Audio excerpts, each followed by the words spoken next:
এখন আমরা যাচ্ছিল সাতরিঙ্গা, স্কুটি করে যাচ্ছি অ্যান্ড প্রচুর গরম। ওই জন্য আমি অলরেডি গ্লাভস পরে নিয়েছি সান প্রোটেক্টর করার জন্য। মুখে তো অল ওভার পুরো গামছা দেওয়া আছে, তাহলে ট্যান পড়ে যাবেন। অনেক গরম, পুরো ড্রাই ক্লাইমেট বলে প্রচুর গরম। সো এখন জাস্ট স্টার্ট করলাম। So here we go. You said never let me go. You said never let me go. You said never let me go. You said never let me go. You said never let me go. You said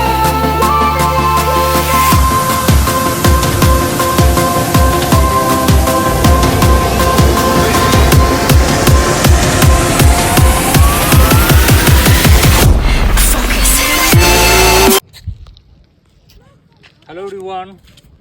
so আজকে চলে এলাম সাতরাঙ্গাতে and দেখতে পাচ্ছ প্রচুর গরম এখানে।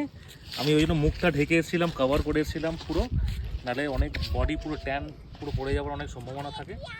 আর এই Satrenga actually it is also known as the Goa of Chhattisgarh. এর ভিউটা দেখতে পাচ্ছ এখানে, এত সুন্দর ভিউটা। আর আমি অ্যাকচুয়ালি গামছাটা ক্যারি করেছিলাম বিকজ এখানে ছত্তিশগড়, এখানে একটা ট্র্যাডিশন থাকে না, তো গামছা ওরা মুখে র্যাপ করে যাই, ওরা রিজনস থাকে যাতে মুখে ট্যান না পড়ে, শরীরে ট্যান না পড়ে। অ্যান্ড ভিউটা দেখতে পাচ্ছ, ওদিকে পুরো পাহাড় দেখা যাচ্ছে, এটা পুরো লেক। আর ওদিকে সাতরাঙ্গা ড্যামও আছে, আর এদিকে সব বোটিং করার সব জায়গাও আছে এখানে। হ্যাঁ, তো এখানে যদি বোটিং যারা যেতে চাই, বোটিং করে পুরো ওই পারে যেতে পারে, দেখেন হ্যাভ ফান। অ্যান্ড অনেক ফ্যামিলিজ আছে অ্যাকচুয়ালি। এই টাইমটা অ্যাকচুয়ালি জলটা অনেক কম এসছে, কিন্তু অন্য টাইম যখন থাকে জলটা অ্যাকচুয়ালি অত দূর অবধি থাকে, দেখতে পাচ্ছ ওই লাস্ট অবধি যতটা আছে অত দূর অবধি জল থাকে। সো আমরা একটু খাবারের জন্য একটু ব্যবস্থা করে নেবো, কাছাকাছি দেখবো কোথায় খাবারের হোটেল আছে, তো খাবার ওখানে অর্ডার করে নিতে পারবো। তো ওখানে একটু অর্ডার করে নিলে তাহলে আমাকে তাহলে যদি জলে নামি স্নান করার পরে তাহলে এসে আমরা একটু লাঞ্চও করবো, কেন বাড়ি থেকে লাঞ্চও করে বেরাইনি। সামনে এই পাহাড়টা কিন্তু ভিউটা দারুণ। আর এখানে বলে নাকি অনেক ব্লগার্সরা নাকি পুরো ট্রেক করে পুরো উপরে যায়, ওখানে ভালো মতন ট্রেকিংয়ের জায়গাও আছে। হ্যাঁ, প্লাস অনেক ট্রেকার ব্লগাররা ওখানে গিয়ে ট্রেক করে বা নাইট স্টেও করে, যদিও ওটা ডেঞ্জারাস। হ্যাঁ, একটা ওপেন একটা এরিয়া, একটা ওপেন একটা হিল, নাইটের জন্য dangerous, but it's fun, it's adventurous. তো যারা যারা আসতে চাও অবশ্যই এসে জায়গাটা ঘুরে যেতে পারো। সো ফাইনালি আমরা কাছাকাছি একটা হোটেল পেয়ে গেলাম। অ্যান্ড দেখতেই পাচ্ছ ফ্রেন্ডস যে এখানে একটা আন্টি ভেজ পকোড়া অ্যান্ড ডাল বড়া বানাচ্ছিলো। সো আমি চটপট করে ওনাকে বললাম আমার জন্য একটা প্লেট দিয়ে দিতে। অ্যান্ড এখানকার প্লেটসগুলো টোটালি গাছের পাতা দিয়ে তৈরি, পুরোটাই ইকো ফ্রেন্ডলি, দেখেও ভালো লাগছিলো। অ্যান্ড এখানে সম্পূর্ণ রান্নাটা হয় কাঠের জালে। অ্যান্ড আমি লাঞ্চ এখানেই করবো বলে ওনাদের আগে থেকে আমি বলে দিলাম, লাঞ্চটা অর্ডার করে এলাম। অ্যান্ড দেখেও খুব ভালো লাগছিলো, অনেকদিন পরে একটা কাঠের জালের একটা এক্সপিরিয়েন্স নেব বলে। অ্যান্ড ফাইনালি আমাদের ভেজ পকোড়া অ্যান্ড ডালওয়ালাটাও রেডি হয়ে গেল।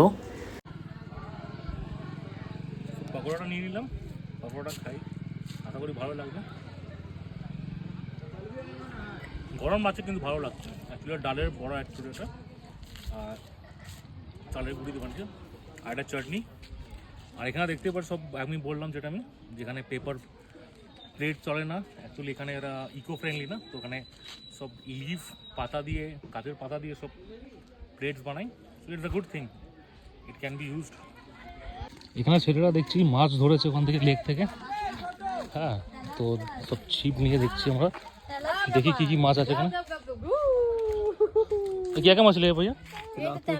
हाँ, तिलापिया। कितने करके? कितने करके? कितने करके? মাছ ধরেছে। कितने करके? ना नहीं बिका हुआ तुम लोग? बेचेंगे। कितने करके? बोले हैं झोला में। तो पूछो पूछो जाके, ठीक है।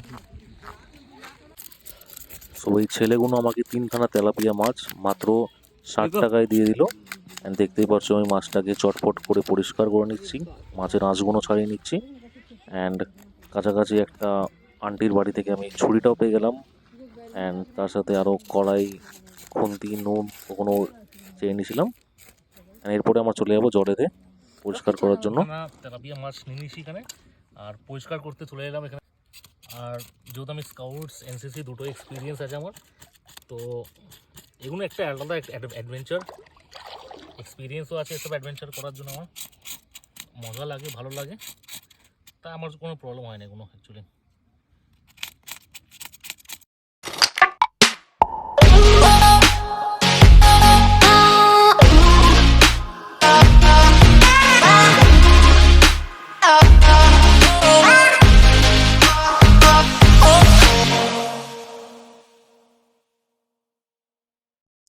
সো আমরা এবার রান্না করার প্রিপারেশনটা স্টার্ট করে নিলাম। অ্যান্ড ইট জোগাড় করে আমরা উনুনটাও বানিয়ে নিলাম এবং শুকনো গাছের ডাল নিয়ে আমরা কাঠের জাল বানিয়ে দিলাম। অ্যান্ড দেখতেই পাচ্ছ আমাদের রান্নার জন্য সব রেডি।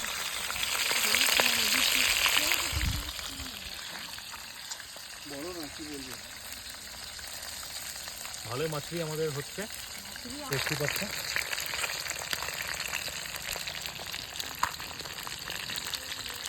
আমার আবার পাতা কেটে পাতা গাছ থেকে ভেঙে আমরা আবার ন্যাচারাল প্লেট বানিয়েছি। ওই প্লেটে আমরা আবার মাছটাকে তুলে নেবো।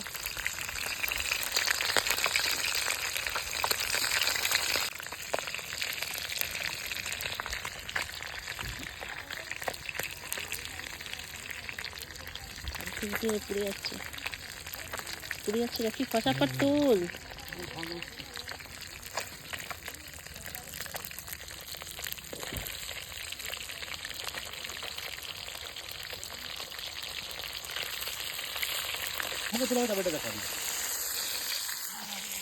অলরেডি একটা মাছ তো হয়ে গেছে, আর একটা মাছ দিয়েছি গোটা করবো, ওটাকে এবার ট্রাই করে দিই কেমনি হয়েছে। ভালো পেকেছে না, প্রপার মশলা দেওয়া হয়েছে, সব ঠিক হয়েছে। আমি ভাবছিলাম যে কেমনি হবে জানি না টেস্টটা, বাট সত্যি খুব ভালো হয়েছে। এখন একটা মাছ হচ্ছে, ওটা পুরো গোটাই করছি, দেখা যাক এটা কেমনি হয়। পুরো প্রপার ভেতরে দেখতে পাচ্ছ পুরো ভালোভাবে পেকেছে। আর এই মাছটা এখনো দেখো কেমনি হয়।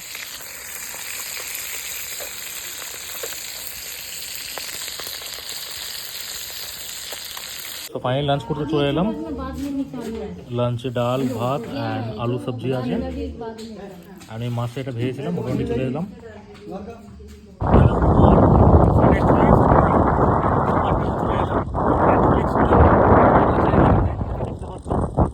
এখানে গিয়ে অ্যাকচুয়ালি যে মাছটা ধুলাম, তো ওইখানে ছিলাম, অ্যান্ড দেন এইবারে চলে এলাম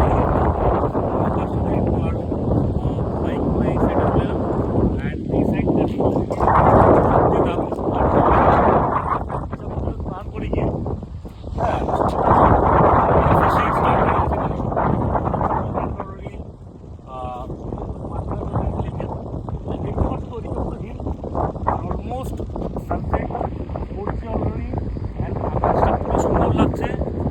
এইরকম সৌন্দর্য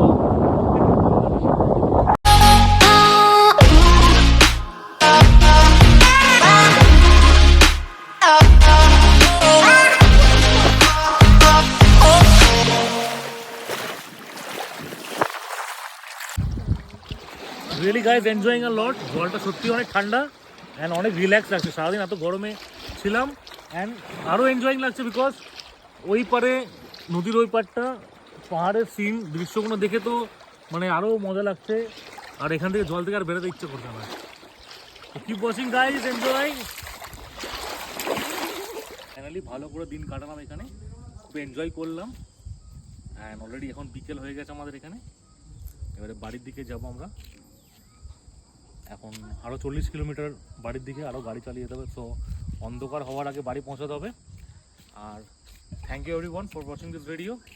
do like and share. Till then, bye by.